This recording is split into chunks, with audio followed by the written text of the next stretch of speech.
শেখ হাসিনা গত ১৫ বছর যে দুঃশাসন যে অপকর্ম চালিয়েছেন তাকে শক্তিশালী করতে তার পাশে থাকতে আপনার একটা সক্রিয় অবস্থান ছিল, আপনার কাছ থেকে একটু আমরা এটা শুনতে চাই।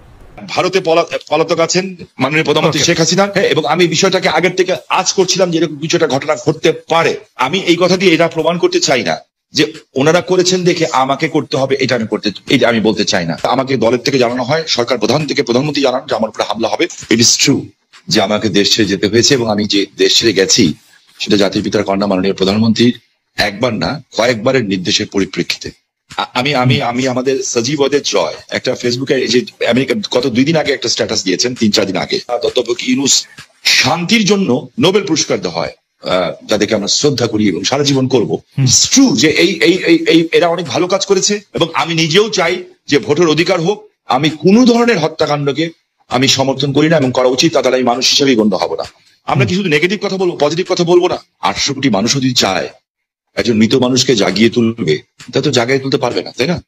তো একজন মানুষকে আমি গুম করে দিব, খুন করে দিব, এই বিষয়টাকে আমি একজন মানুষ হিসাবে, আমি যদি মৃত্যু হয়ে যায় আমার, আমি কোনোদিন এটাকে সাপোর্ট করব না। এবং অতীতে কে কি করেছে সেই জন্য আমাকে একই পথে চলতে হবে, আমি সেটাকেও মনে করি না। এদের দ্বারা অনেক সব শ্রেণী পেশার মানুষের মধ্যে ভালো খারাপ আছে, আমরা কি এই কথা বলতে পারি না? ইয়েস, আমি বলছি না যে Awami League is a perfect, only perfect party in the whole world কিংবা ইন বাংলাদেশ। আপনি আমার মনের কষ্ট বুঝবেন।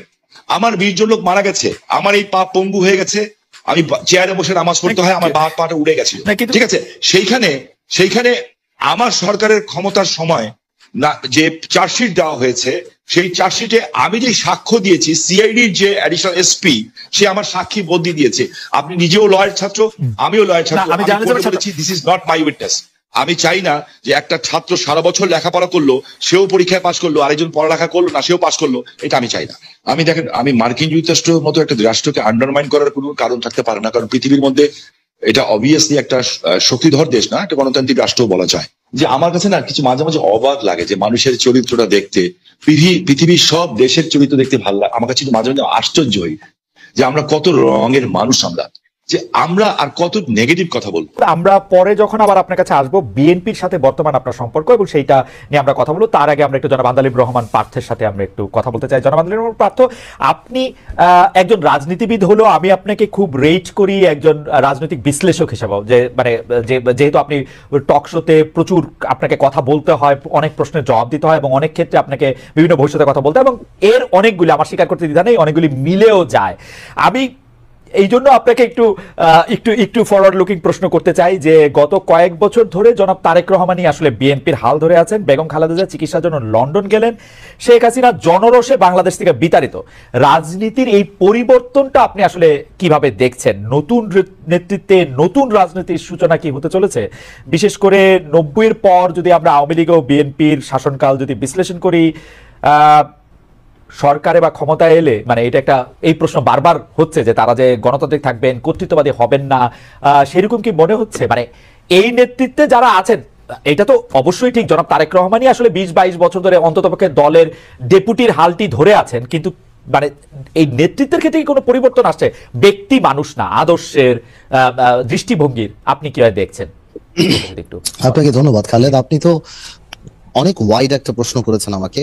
আমি একটু ব্যাকগ্রাউন্ডে যাব। দেখুন, আপনি সমষ্টিগতভাবে যদি বাংলাদেশের রাজনীতির অবস্থা দেখেন, গত 17 বছরে যে একটা ভীতির সংস্কার, ভীতির একটা সংস্কৃতি আমাদের রাজনীতিতে ছিল, যার কারণে 17 বছর কিংবা 20 বছরে ভালো মানুষগুলি রাজনীতি থেকে দূরে সরে যায়।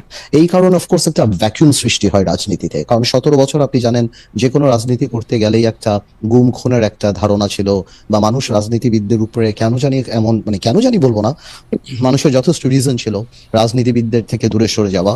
এবং বলে না যে জোকাররা যখন পার্লামেন্টে যায় তখন জোকাররা মেম্বার অফ পার্লামেন্ট হয় না, পার্লামেন্টটা সার্কাস হয়ে যায়।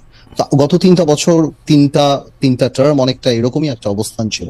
তো এ কারণে, আর তারেক রহমান সাহেবকে নিয়ে আপনি যে কথাটা বললেন, উনি গত 10, 12, 15 বছরে যেভাবে বিএনপিকে বিদেশে বসে যেভাবে নেতৃত্ব দিয়েছেন এবং নিচ থেকে ওপর পর্যন্ত, সত্যি কথা বলতে উনি আওয়ামী লীগের মাথা খারাপ করে দিয়েছেন। যে বাইরে থেকে সাংগঠনিকভাবে উনার যে নেতৃত্ব ছিল, ন্যাচুরালি বিএনপি ভাঙতে পারেনি, বিএনপি পথচ্যুত হয়নি বা অন্যদিকে যায়নি।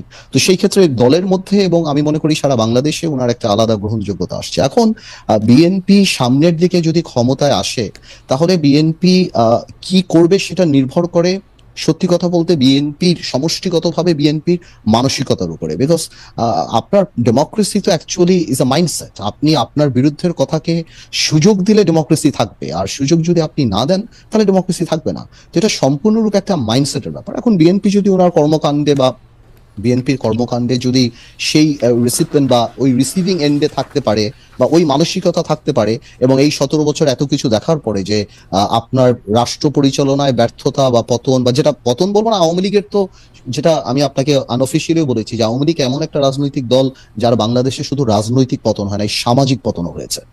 যে এই ধরনের সামাজিক পতন আগে হয়নি, বিকজ আওয়ামী লীগের অবস্থানটা, আওয়ামী লীগের অ্যাট্রসিটিটা, আওয়ামী লীগের দুর্নীতি বা সবকিছু একটা হাউস ওয়াইফের কাছে, একটা সাধারণ শিশুর কাছেও চলে গিয়েছিল, এবং এই লাস্টে যে এই গণহত্যাগুলি। তো আমি সেটাই বলবো যে এখন তো আর নির্দিষ্ট শত্রু লাগবে না আমাদের পতনের জন্য। আমরা যদি আওয়ামী লীগ থেকে শিক্ষা না নেই, আমরা যদি ডেমোক্রেসি প্র্যাকটিস না করি, তাহলে অদৃশ্য শত্রু আমাদেরকে সেটা করে দিতে পারে। তো আমার মনে হয় ভবিষ্যৎ তো আমি বলতে পারবো না, এটা ঈশ্বরের উপর নির্ভর করে। আজকে পর্যন্ত আমি আমার জায়গা থেকে বিএনপির সাথে যতখানি কথা বলেছি, যতখানি রাজনীতি করছি, আমি যথেষ্ট অ্যাকোমোডেটিভ। এবং আপনি যদি ইদানিংও দেখেন বিএনপির 31 দফা থেকে আরম্ভ করে অন্য সবকিছু, বিএনপি আমাদের সবার সাথেই কথা বলছে, সবার কাছ থেকে ড্রাফট নিচ্ছে, সবার কাছ থেকে উপদেশ নিচ্ছে, তারপর ওনারা এটা বাস্তবে আসছে। তো আমি যথেষ্ট অ্যাকোমোডেটিভ নেচার বিএনপির দেখতে পাচ্ছি। সো ইনশাল্লাহ আমি প্রোগ্রেসিভ থিঙ্কিং, আমি মনে করি আর খারাপ কি হবে, ইনশাল্লাহ ভালোই হবে। এখনকার গুম খুন নিয়ে আপনি আসলে কি বলবেন? যে সরকারের জায়গা থেকে এটি বারবার অস্বীকার করা হচ্ছে, কিন্তু এটি একটি বাস্তবতা। এই বাস্তবতাকে শামীম ওসমান কিভাবে দেখে, আমাদের যদি খুব সংক্ষেপে একটু বলতেন। আমি আপনাকে একটা জিনিস স্পেসিফিক্যালি বলতে চাই খুব পরিষ্কার ভাবে। আমি একজন হিউম্যান বিং হিসাবে আমি কোনো ধরনের হত্যাকাণ্ডকে আমি সমর্থন করি না, এবং করা উচিত, তাহলে আমি মানুষ হিসেবেই গণ্য হব না। আমরা কোনো খারাপ জিনিসকে আমরা আশা করি না। আমার যে বক্তব্যটা হচ্ছে, আমি কোনো কিছু গোপন করে কথা বলতে শিখি নেই, কারণ আমি সাদাকে সাদা বলার, কালাকে কালো বলার। বাট আমার তার আগে আপনার মাধ্যমে খালেদ ভাই, আমি কালকে বাঁচবো না জানি না, আপনি একটা ভালো জায়গা আছেন, জার্মানি একটা ডয়েচ টেলিভিশনের সাথে আছেন। আমি আপনার কাছে অ্যাপিল করছি, রিকোয়েস্ট করছি, যদি অ্যাম্বাসাডারদের সাথে কথা বলতে পারি, কিংবা বিদেশে যেয়ে যদি বড় বড় মন্ত্রী মিনিস্টারের সাথে কথা বলতে পারি, আমি কিছু অভিযোগ দিব। নারায়ণগঞ্জে 7 মার্ডার হলো, আমি কিন্তু উইদিন 45 মিনিটসের মধ্যে, 45 মিনিটের মধ্যে দেশের সর্বোচ্চ জায়গায় আমি এই খবরটা পৌঁছেই দেই, কারণ আমার কাছে খবর এসেছিল যে এই ঘটনা র্যাব দ্বারা সংঘটিত হয়েছে, র্যাবের কিছু মানুষ দ্বারা সংঘটিত হয়েছে, এই মেজর আরিফ সহ এরকম যারা আছে, বিকজ তারা ডিস্ট্র্যাক্ট হয়ে গেছিল। ডিস্ট্র্যাক্ট হয়ে, যেহেতু আমি এলাকার মানুষ, আমাকে সবকিছু খবর রাখতে হয়, এবং আমি স্বরাষ্ট্রমন্ত্রী মহোদয়কেও জানিয়েছিলাম বিষয়টা, যে something is going on, but এত বড় দুর্ঘটনা হবে এটা আমি বুঝতে পারিনি। কিন্তু দেখেন, যখন এই ঘটনা ঘটলো, আমি কিন্তু আমার ভয়েস রেজ করেছি, এবং এই জন্য আমার জীবনের শঙ্কা ছিল।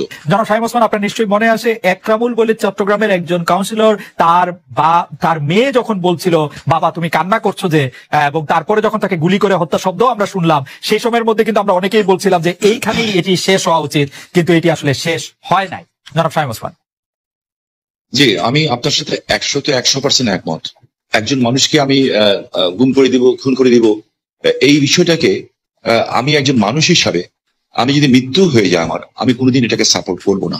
এটার চেয়েও বড় সত্য হচ্ছে, এত বড় বড় উচ্চ পদস্থধারীরা এখনো কিন্তু জেলখানায় আছেন। যেমন বিএনপি নেতা সালাউদ্দিন সাহেব, ওনাকে গুম করা হয়েছে, খুন করা হয়েছে বলা হলো, ঠিক আছে, তো বিএনপি নেতা সালাউদ্দিন সাহেবকে তো পাওয়া গেল ভারতে। আমার চোখের সামনে যখন নারায়ণগঞ্জে একটা পরিবার আগুন দিয়ে বাসে পুড়িয়ে মেরে ফেলা হলো, আমার চোখের সামনে নারায়ণগঞ্জের যাত্রাবাড়িতে বাসে শুয়েছিল ড্রাইভার আর কন্ট্রাক্টর, তাকে আগুন দিয়ে পুড়িয়ে মারে হলো, ওস্তাদকে বাঁচাতে যে কন্ট্রাক্টর পুড়িয়ে ফেলো, 85 জন মানুষকে পুড়িয়ে ছাই করে দেওয়া হলো। এটার নাম রাজনীতি? আর তাদের বিচার হলো না কেন? যারা আগুন সন্ত্রাস করলো এই দেশে, যারা পুলিশকে পুড়িয়ে মারলো, সাংবাদিককে পুড়িয়ে মারলো, জজ করে বোম মারলো, এবং বিভিন্ন স্কুল সেন্টার উড়িয়ে দিল, আমি এই সরকারের কাছে